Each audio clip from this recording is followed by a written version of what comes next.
अगर मैं कहूं कि आप 10 सेकंड में किसी भी द्विघात समीकरण का उत्तर निकाल सकते हैं तो मानोगे? आज का यह वीडियो देखने के बाद आप 10 सेकंड में क्वेश्चन को सॉल्व करना सीख जाएंगे। तो नमस्कार दोस्तों, मैं सौरभ वर्मा और आप देख रहे हैं सौरभ एस्पेरेंट। आज हम देखेंगे द्विघात समीकरण का तीसरा वीडियो।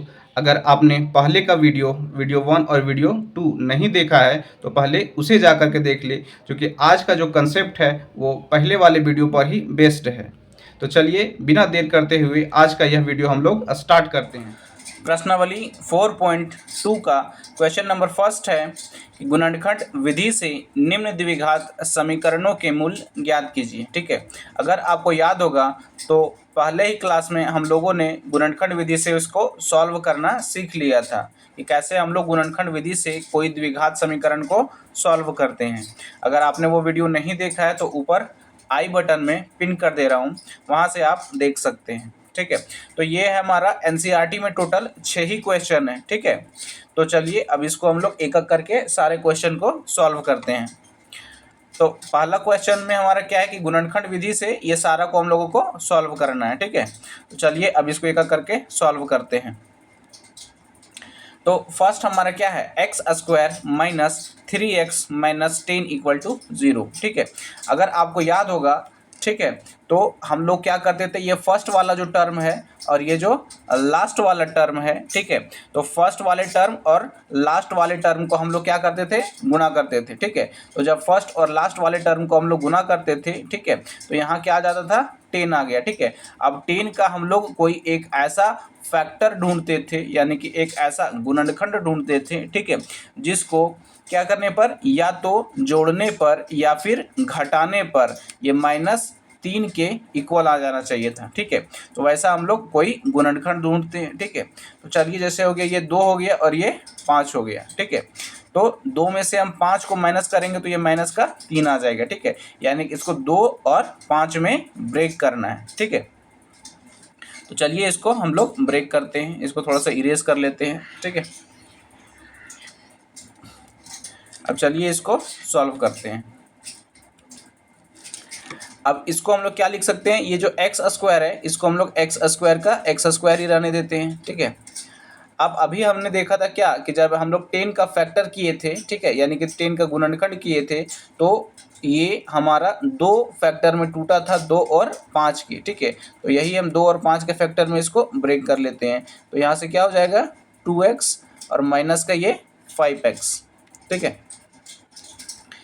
और ये माइनस का 10 हम लोग हराने देते हैं और इक्वल टू यहाँ पर 0 हो गया। ठीक है, तो बेसिकली हमने वहाँ पर सीखा था क्या, गुणनखंड विधि में ये मिडिल टर्म को ही हम लोग ब्रेक करते थे। ठीक है, तो इसी को हम लोग ब्रेक कर दिए क्या, 2x माइनस 5 के टर्म में, और जब 2x में से माइनस 5x हमारा चला जाएगा तो माइनस का 3x बचेगा। ठीक है, अब जैसे देखिए ये वाला जो फर्स्ट टर्म है और ये जो सेकंड टर्म है, ठीक है, तो फर्स्ट और सेकंड टर्म में क्या कॉमन है, ठीक है, तो यहाँ से क्या कॉमन आ जाएगा, x कॉमन आ जाएगा। ठीक है, और जब यहाँ से x कॉमन आ जाएगा तो यहाँ बचेगा क्या, x बच जाएगा और ये प्लस का 2 हो जाएगा। अब इसके बाद देखिए ये जो हमारा थर्ड टर्म है और ये हमारा फोर्थ टर्म है। ठीक है, तो थर्ड टर्म और फोर्थ टर्म में हमारा क्या कॉमन आ रहा है, तो ये माइनस का 5 यहाँ पर कॉमन है। ठीक है, यानी कि -5 इसमें भी और -5 10 में भी है। ठीक है, तो यहाँ से जब -5 कॉमन कर लेंगे तो यहाँ से क्या बचेगा, x बच जाएगा, और ये माइनस चूंकि कॉमन ले चुके हैं तो यहाँ पर क्या हो जाएगा, प्लस हो जाएगा, और ये 2 हो जाएगा, और इक्वल टू यहाँ पे 0 हो जाएगा।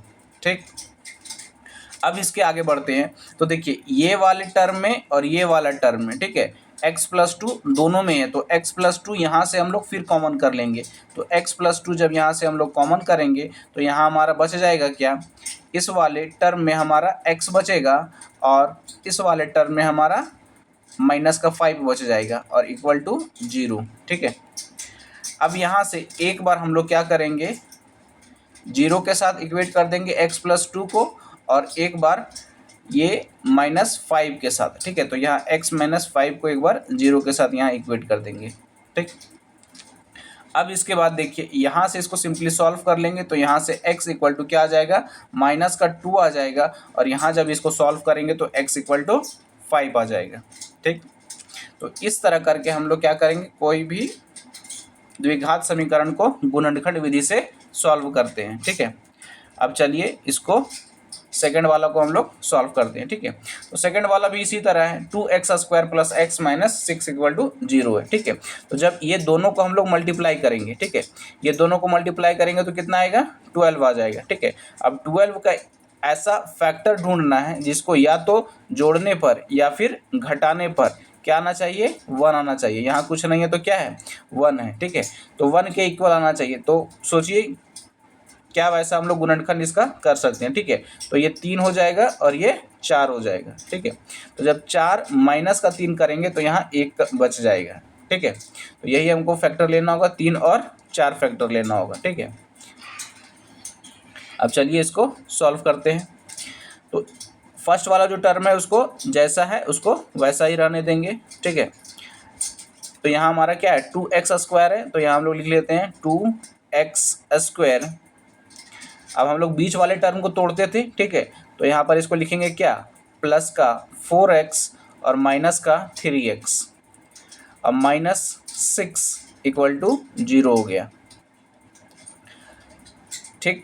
अब यहाँ पर देखिए ये जो फर्स्ट टर्म है और ये सेकंड टर्म है, ठीक है, दोनों में कॉमन क्या है, ठीक है। तो यहाँ पर दोनों में कॉमन हमारा क्या है, 2 और यहाँ x, 2x दोनों में है, इस वाले टर्म में भी है और इस वाले टर्म में भी है, ठीक है। तो यहाँ से जब 2x कॉमन कर लेंगे तो यहाँ बचेगा क्या, x बच जाएगा और यहाँ प्लस का प्लस हो जाएगा और यहाँ पर 2 बच जाएगा, ठीक। अब यहाँ पर देखिए ये थर्ड वाले टर्म और ये फोर्थ, तो ये दोनों में से क्या कॉमन है, तो यहाँ से माइनस का 3 कॉमन कर सकते हैं, ठीक है। तो यहाँ बच क्या जाएगा, तो यहाँ x और ये प्लस का 2 और ये इक्वल 0 हो जाएगा, ठीक।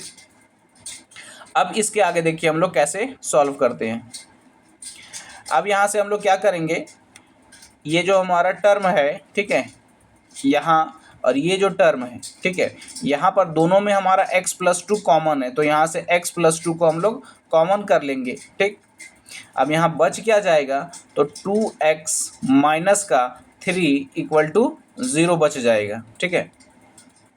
अब फिर इसके बाद क्या करेंगे, तो सिंपली इसको इक्वेट कर देंगे 0 के साथ, तो x प्लस 2 इक्वल टू 0 हो जाएगा और यहाँ भी इसको इक्वेट कर देंगे क्या, 2x माइनस 3 इक्वल टू 0 हो जाएगा, ठीक।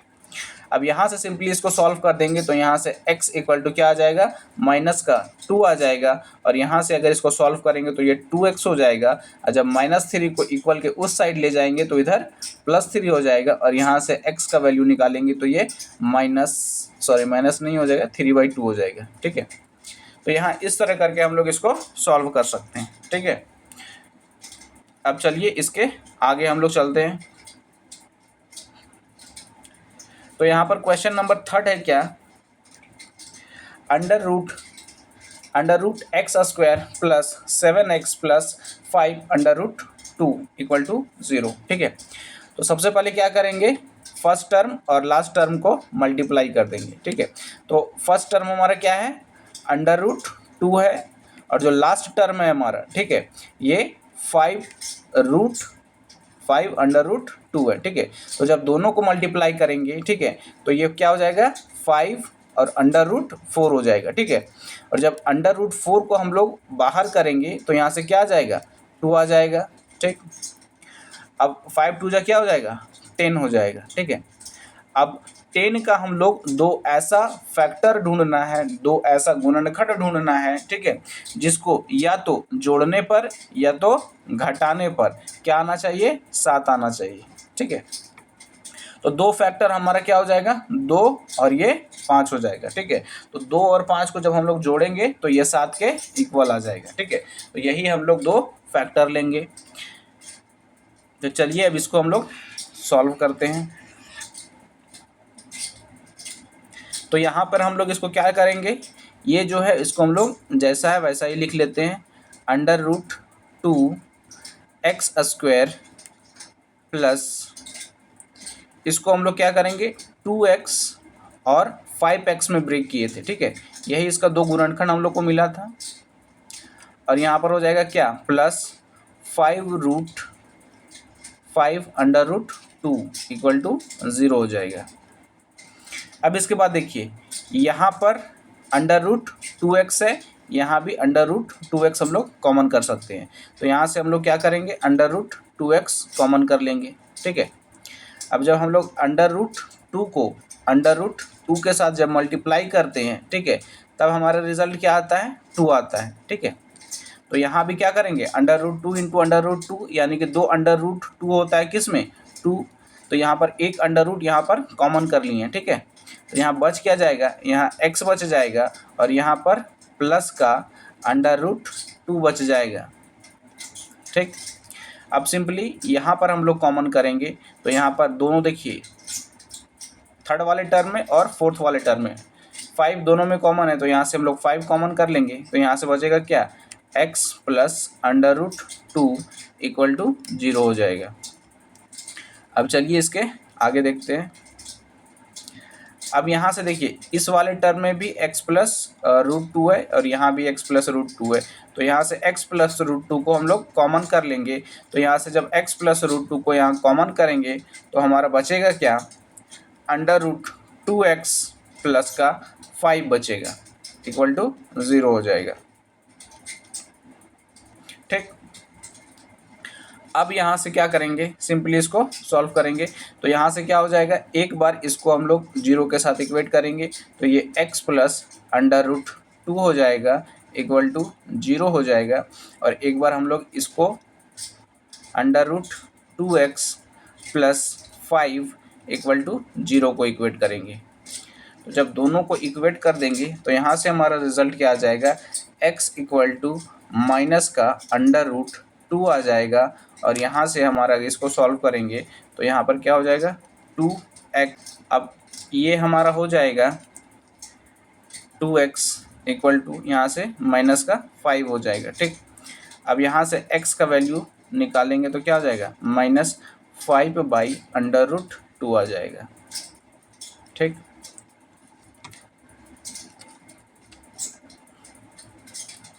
तो इस तरह से हम लोग इसको क्या कर सकते हैं, आसानी से सॉल्व कर। उसके बाद देखिए अब इसको कैसे सॉल्व करना है, ठीक है। तो यहाँ देखिए इसको कैसे सॉल्व करेंगे, ये हमारा क्या है, 2x² माइनस x प्लस 1/8 है, ठीक है।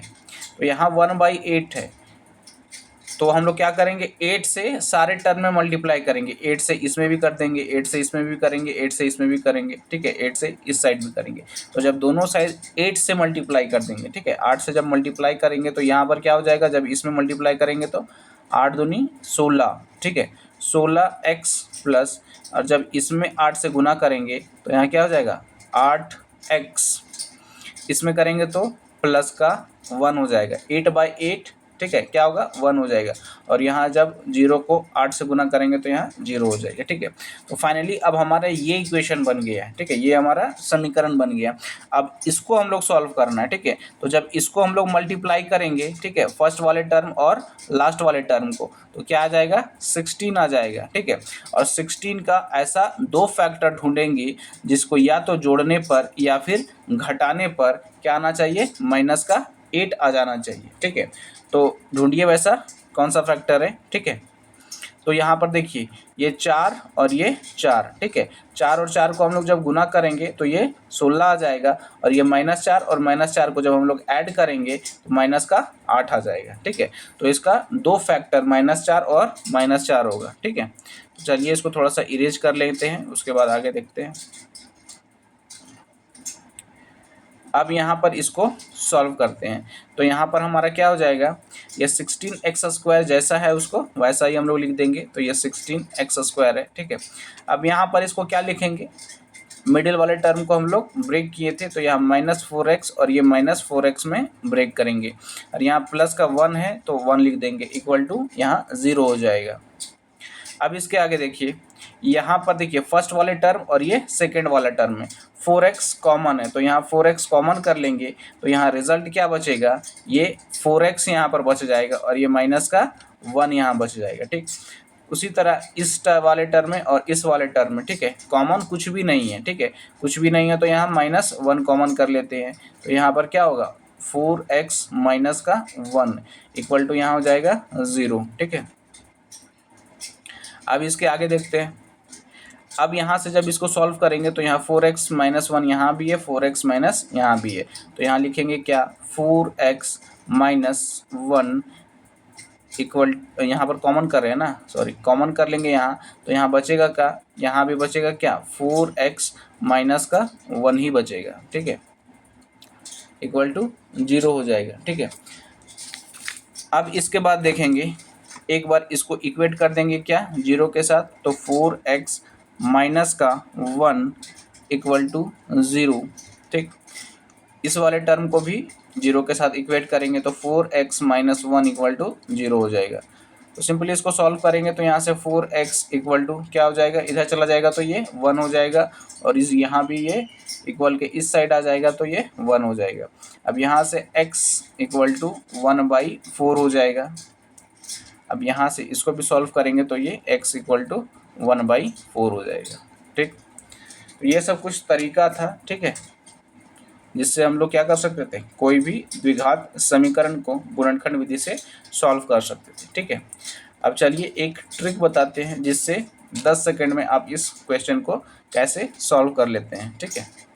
तो जैसे देखिए ये सब जो पहले क्वेश्चन अभी हम लोग सॉल्व किए हैं, ठीक है, जैसे यही क्वेश्चन है, चलिए ये 2 क्वेश्चन में हम ट्रिक बता देते हैं, ठीक है, बाकी आप आगे वाले क्वेश्चन में लगा लीजिएगा, ठीक है। जैसे ये क्वेश्चन है x² minus 3x minus 10 equal to 0, ठीक है। अब इसमें हम लोग को वो ट्रिक लगाना है, ठीक है। यहाँ एक बार क्वेश्चन लिख लेते हैं, x² minus 3x minus 10 equal to 0, यही क्वेश्चन था ना, x² माइनस 3x माइनस 10, ठीक है, यही क्वेश्चन था। अब जैसे देखिए, अब यहाँ पर जब हम लोग इसको मल्टीप्लाई किए थे, ठीक है, तो हमारा फैक्टर क्या आया था 2 और 5, ठीक है, यही 2 फैक्टर था, ठीक है, 2 और 5 ही हमारा फैक्टर आया था। तो अब देखिए यही 2 और 5 आंसर होगा, ठीक है। अगर देखिए यहाँ पर हम लोग लिए थे क्या, यहाँ -3 था, ठीक, तो -3 लाने के लिए इसको हम लोग प्लस में लिए थे और इसको हम लोग माइनस में लिए थे, ठीक है, +2 था और ये -5, ठीक है, यानी कि 2 में से 5 चला जाएगा तभी तो -3 बचेगा ना। तो उसी तरह हम लोग ये प्लस का 2 लिए थे और माइनस का 5 लिए थे, ठीक है। तो सिंपली यहाँ जो इसका जो आंसर आएगा, इस जो समीकरण जो दिया गया है, इस समीकरण का जो आंसर आएगा वो x का वैल्यू क्या आ जाएगा, -2 आ जाएगा, और एक और जो वैल्यू आया था वो x का 5 आ जाएगा, ठीक है। यानी कि जो हम लोग इसको फैक्टर में ये जो ब्रेक किए हैं, ठीक है, ये जो 2 फैक्टर में ब्रेक किए हैं, प्लस का 2 और माइनस का 5 में, ठीक है, बस इसमें साइन चेंज कर देना है, जहाँ प्लस रहेगा वहाँ यहाँ माइनस कर देना है, और जहाँ माइनस रहेगा वहाँ यहाँ प्लस कर देना है, ठीक है। जहाँ यहाँ पर जैसे देखिए यहाँ क्या था, प्लस का 2 था तो यहाँ पर आंसर में माइनस का 2 आ गया, ठीक है, और यहाँ पर माइनस का 5 था तो यहाँ प्लस का 5 आ गया, ठीक है। और एक बात और, यदि यहाँ पर कोई कोफिशिएंट रहता है, कोफिशिएंट का आने का मतलब है यहाँ कुछ गुना में रहता है, जैसे कोई इक्वेशन देखे होंगे तो ऐसा होगा 4x² होगा, ठीक है, तो ये जो 4 है इसी को हम लोग कोफिशिएंट बोलते हैं, ठीक है। तो यानी x² के साथ यदि कोई टर्म अगर गुना में रहेगा, ठीक है, तब हम जाके इसके लास्ट में फिर जाके डिवाइड कर देते हैं, ठीक है। तो यहाँ कुछ नहीं है तो हम लोग क्या बोल सकते हैं कि 1 है, ठीक है, तो यहाँ 1 से डिवाइड करे चाहे ना करे कोई फर्क नहीं पड़ता है, ठीक है। तो इस तरह करके हम लोग ये ट्रिक से क्या कर सकते हैं, कोई भी इक्वेशन को आसानी से सॉल्व कर सकते हैं, ठीक है। तो यहाँ हमारा x इक्वल टू -2 आ गया और x इक्वल टू 5 आ गया, ठीक है। तो देखिए जहाँ पर हम लोग सॉल्व किए थे, ठीक है, देखिए यहाँ भी कितना आया, -2 आया, ठीक, -2 और +5 आ गया, ठीक है, यही सब ना आंसर था। अब चलिए अब इसको भी एक सॉल्व करके दिखला देते हैं, ठीक है। जैसे क्वेश्चन एक बार हम लोग वहाँ लिख लेते हैं क्या था। यहाँ क्वेश्चन हमारा क्या है, 2x² प्लस का x और माइनस का 6 इक्वल टू 0, ठीक है। अब जब इसका हम लोग फैक्टर किए थे, ठीक है, तो इसको जब मल्टीप्लाई किए थे तो क्या आया था, 12 आ गया था, ठीक है। अब 12 का हम लोग को दो फैक्टर ढूंढना था, ठीक है। तो दो फैक्टर हम लोग क्या क्या लिए थे, एक 4 और एक 3, ठीक है। और जब ये 4 में से 3 माइनस चला जाएगा, ठीक है, तब हमारा क्या बचेगा, 1 बचेगा। यानी कि ये जो 4 लिए हैं वो प्लस में था और जो 3 लिए हैं वो माइनस में है, ठीक है। तो आंसर जस्ट इसका उल्टा होगा, यहाँ प्लस में है तो यहाँ पर जो आंसर आएगा वो x इक्वल टू माइनस का 4 आ जाएगा, ठीक है। और यहाँ ये माइनस में है तो ये प्लस में आ जाएगा, तो x इक्वल टू प्लस का 3 हो जाएगा, ठीक। अब यहाँ देखिए, यहाँ तो कोफिशिएंट में कुछ नहीं था, ठीक है, लेकिन यहाँ कोफिशिएंट में यहाँ 2 है, ठीक है। तो 2 से हम लोग यहाँ डिवाइड कर देंगे, यहाँ भी 2 से डिवाइड करेंगे और यहाँ से भी 2 से डिवाइड करेंगे, ठीक है। तो जब इसको डिवाइड करेंगे तो इसको कैंसिल कर देंगे तो यहाँ माइनस का 2 आ जाएगा, ठीक है। 2 से इसको कैंसिल करेंगे तो ये 2 बार में चला जाएगा, तो ये माइनस का 2 आंसर आ जाएगा और ये 3/2 आ जाएगा, ठीक है। तो यहाँ भी देखिए -2 और 3/2 आया होगा, ठीक है। यहाँ माइनस का 2 और 3/2 आया है, ठीक है। ये माइनस का 2 हो गया और ये 3/2 हो गया, ठीक है। तो इस तरीका से हम ये ट्रिक के माध्यम से भी आसानी से पता कर सकते हैं, ठीक है, कि क्या उसका आंसर होगा, ठीक है। तो ये हमारा क्वेश्चन नंबर फर्स्ट था, ठीक है। इसको भी सिंपली उसी तरह सॉल्व करेंगे। इसको हम लोग क्या करेंगे, सिंपली इसको मल्टीप्लाई कर देंगे फर्स्ट वाले टर्म और लास्ट वाले टर्म को। ये होमवर्क है, ठीक है। इसको करके आइएगा और इसका आंसर जो भी हो कमेंट बॉक्स में इसका आंसर बतलाइएगा, ठीक है। ये होमवर्क रह गया, ठीक। अब चलिए इसके आगे चलते हैं। तो इसके आगे हमारा है क्वेश्चन नंबर सेकेंड था, ठीक है। देखिए यहाँ पे दिया गया है,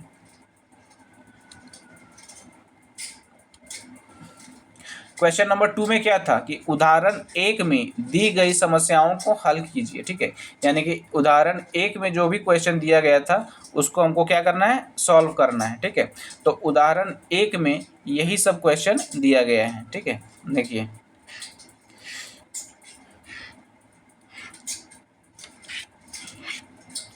उदाहरण 1 यही वाला है, ठीक है। देखिए यहाँ क्वेश्चन क्या दिया गया है कि जॉन और जीवंती दोनों के पास कुल मिलाकर 45 कंचे हैं, ठीक है। जॉन के पास भी और जीवंती के पास भी, दोनों को मिला करके उसके पास टोटल कितने कंचे हैं, 45 कंचे हैं। दोनों 5-5 कंचे खो देते हैं, ठीक है। यानी कि जॉन भी 5 कंचे खो देता है और जीवंती भी 5 कंचे खो देती है। और अब उनके पास कंचों की संख्या का गुणनफल 124 है। हम जानना चाहेंगे कि आरंभ में उसके पास कितने कंचे थे, ठीक है। तो हम लोग को पता करना है कि स्टार्टिंग में उसके पास कितने कंचे थे, ठीक है। तो चलिए इसको हम लोग सॉल्व करते हैं, देखते हैं कैसे इसको सॉल्व करेंगे, ठीक है। तो सबसे पहले हम लोग मान लेंगे क्या कि जो जॉन के पास जो कंचे थे, ठीक है, यहाँ लिख देते हैं क्या, माना जॉन के पास कंचे की संख्या, ठीक है, माना जॉन के पास कंचे की संख्या, कंचे की संख्या क्या मान लेते हैं, x मान लेते हैं कि उसके पास क्या होगा कि x कंचे होंगे, कंचों की संख्या, कंचों की संख्या उसके पास मान लेते हैं क्या है, x है, ठीक है। तो जब जॉन के पास जब x है तब अगर पूछेगा क्या कि जीवंती के पास कितना है, और टोटल यहाँ पर दे दिया गया है, ठीक है, कि जो टोटल कंचे हैं, ठीक है, तो वो कितना दिया गया है, 45 दिया गया है, ठीक है। तो यदि जॉन के पास x है तो जीवंती के पास कितना हो जाएगा, 45 माइनस x, ठीक है। क्योंकि बोला गया क्या कि टोटल 45 ही कंचे हैं, ठीक है। जब तो 45 में अगर जॉन वाले कंचा को माइनस कर देंगे तो जीवंती के पास कंचों की संख्या निकल जाएगा, ठीक है। अब इसके बाद क्या बोलता है कि कहाँ गया, हाँ, ये 5-5 कंचे खो देते हैं, ठीक है। अब ये क्या करता है कि दोनों 5-5 कंचे खो देगा, ठीक है। और जब ये 5 कंचे खो देगा, ठीक है, तो इसके पास कितना हो जाएगा कंचों की संख्या x-5, ठीक है, क्योंकि ये 5 खो दिया है। और अगर इसके पास पूछा जाएगा, ठीक है, यानी कि जीवंती के पास कंचों की संख्या, तो ये क्या हो जाएगा 45 माइनस का x और माइनस का 5, ठीक है। यानी कि इसके पास हो जाएगा, यानी कि 45 में से 5 चला जाएगा, कितना बचेगा, 40 बचेगा। यानी 40 माइनस एक्स, ये क्या हो गया, जीवंती के पास कंचों की संख्या हो गया। ठीक है, अब इसके बाद क्या बोलता है कि अब उनके पास कंचों की संख्या का गुणनफल 124 है। ठीक है, यानी कि जब कंचे खो जाते हैं तब उनका गुणनफल 124 दिया गया है। ठीक है, तो जब कंचे खो जाते हैं तो ये वाला है x माइनस 5 और 40 माइनस एक्स। ठीक है, तो यहाँ पर यहाँ लिख देंगे क्या कि जब वो कंचा खो जाता है तो x माइनस 5, ठीक है, और यहाँ पर हो जाएगा क्या, 40 माइनस का x, और इनका गुणनफल बोल रहा है कितना है, 124 है। ठीक, अब सिंपली यहाँ से क्या करेंगे, ये वाले टर्म को इसके साथ मल्टीप्लाई कर देंगे और ये वाले टर्म को इसके साथ मल्टीप्लाई कर देंगे। ठीक है, तो चलिए इसको मल्टीप्लाई कर ही देते हैं। ठीक है, तो यहाँ पर 40 को जब x के साथ करेंगे तो यहाँ पर क्या हो जाएगा, 40x हो जाएगा। ठीक, और फिर जब x को माइनस एक्स के साथ करेंगे तो यहाँ से क्या हो जाएगा, माइनस का एक्स स्क्वायर हो जाएगा। अब फिर 5 को 40 के साथ करेंगे तो यहाँ पर क्या हो जाएगा, माइनस का कितना हो जाएगा, 200 हो जाएगा ना। अब माइनस को यहाँ पर -5 को माइनस एक्स के साथ करेंगे तो यहाँ पर प्लस का 5x आ जाएगा, इक्वल टू 124 हो जाएगा। ठीक, यहाँ पर ये 124 आ गया। अब इसके बाद देखिए कैसे इसको सॉल्व करेंगे। तो सिंपली यहाँ पर देखिए ये एक्स स्क्वायर है, ठीक है, और यहाँ पर 200 है, ठीक है, और यहाँ पर 5x है। तो इसको चलिए नेक्स्ट पेज में इसको सॉल्व करेंगे। तो यहाँ पर एक्स स्क्वायर है, ठीक है, तो पहले एक्स स्क्वायर वाला टर्म लिख लेते हैं। तो यहाँ पर हो जाएगा क्या, माइनस का ये एक्स स्क्वायर है। ठीक, माइनस का एक्स स्क्वायर हो गया। अब यहाँ देखिए ये माइनस का एक्स स्क्वायर हो गया। अब यहाँ देखिए ये 40x और ये 5x, ठीक है, 40x और ये 5x कितना हो जाएगा, 45x। तो इसके आगे हमारा क्या हो जाएगा, ये 45x हो जाएगा। तो प्लस का ये 45x यहाँ पर लिख देते हैं, तो ये प्लस ये 45x हो जाएगा। ठीक, अब 45x तो ये हो गया। अब इसके बाद देखिए यहाँ पर ये माइनस में है, जब इस साइड चला जाएगा, ठीक है, इक्वल के इस साइड, तो ये क्या हो जाएगा, प्लस में हो जाएगा, और 200 और 124 क्या हो जाएगा, 324 हो जाएगा। ठीक है, तो चलिए इसके आगे वही लिख देते हैं। ठीक है, अब यहाँ से ये हो जाएगा क्या, 324 इक्वल टू ये 324 हो जाएगा। ठीक है, यही हमारा हो जाएगा। अब इसको थोड़ा सा हम लोग सॉल्व कर लेते हैं। यहाँ पर क्या करेंगे, माइनस एक्स स्क्वायर है तो यहाँ माइनस एक्स स्क्वायर रहने देते हैं, और ये 45x है तो यहाँ 45x ये भी रहने देते हैं, और ये माइनस 324 है तो इसको इस साइड ले आते हैं। ठीक है, तो माइनस 324 इक्वल टू ये 0 हो जाएगा। ठीक, अब इसके बाद देखिए, अब इसको हम लोग सॉल्व करेंगे तो यहाँ से माइनस को कॉमन कर लेंगे तो यहाँ हमारा क्या बच जाएगा, एक्स स्क्वायर माइनस का ये 45x हो जाएगा। ठीक है, और यहाँ प्लस का 324 हो जाएगा, और इक्वल टू ये 0 हो जाएगा। ठीक है, अब सिंपली यहाँ से बच क्या जाएगा, एक्स स्क्वायर माइनस का ये 45x प्लस का 324 इक्वल टू 0। ठीक है, अब ये द्विघात समीकरण के फॉर्म में बन गया। ठीक है, अब सिंपली इसको हम लोग गुणनखंड विधि से यहाँ से सॉल्व कर सकते हैं। ठीक है, चलिए इसको सॉल्व ही कर देते हैं। तो यहाँ से देखिए ये फर्स्ट वाला टर्म और लास्ट वाले टर्म को जब हम लोग गुना करेंगे तो कितना आएगा, 324 आ जाएगा। ठीक है, अब 324 का ऐसा गुणनखंड ढूंढना है जिसको या तो जोड़ने पर या फिर घटाने पर क्या -45 के इक्वल आ जाना चाहिए। तो चलिए वैसा फैक्टर ढूंढते हैं। ठीक है, तो सबसे पहले चेक करेंगे कि ये किससे कट रहा है, ये 324 जो है वो किससे कट रहा है। तो सबसे पहले 2 से चेक करेंगे। ठीक है, तो 2 से कितना बार में जाएगा, तो एक बार में ये 2 हो जाएगा, ये 6 और ये 2 162 बार में जाएगा। ठीक है, अगर इसको जोड़ेंगे तो ये 164 आएगा, जो कि यहाँ पे नहीं है। अगर माइनस भी करेंगे तो 160 आएगा, तो यानी कि इससे काम नहीं बनेगा। ठीक है, अब इसके बाद 3 से चेक करेंगे तो ये 3 का टेबल में आता है, 3 का टेबल में तो आता है, लेकिन 3 से भी काम नहीं बनेगा। ठीक है, 4 से तो 4 से भी हमारा काम नहीं बनेगा, 5 से तो 5 का टेबल में ही नहीं आता है, 6 से भी हमारा काम नहीं बनेगा, 7 से भी नहीं बनेगा, ठीक है। अब इसी तरह जब चेक करते जाएंगे तो ये कितना से लगेगा, इसको हम लोग चेक करेंगे, ठीक है। देखिए इसको 9 से चेक करते हैं, ठीक है। 9 से जब चेक करेंगे, ठीक है, तो कितना हो जाएगा, 9 तिया 27, 3, ठीक है। और ये कितना हो जाएगा, 5 4 54, 9 5 45, ठीक है। यानी कि इससे काम बन जाएगा, ठीक है, 35 और 9, ठीक है, यही ना होगा, 9 तिया 27, 9 तिया 27, 1 मिनट, 9 तिया 27 हो गया, यहाँ पर 5 बच गया, 54, 9 छक 54, सॉरी यहाँ 6 हो जाएगा ना, 9 छक 54, 6 बार में आएगा, ठीक।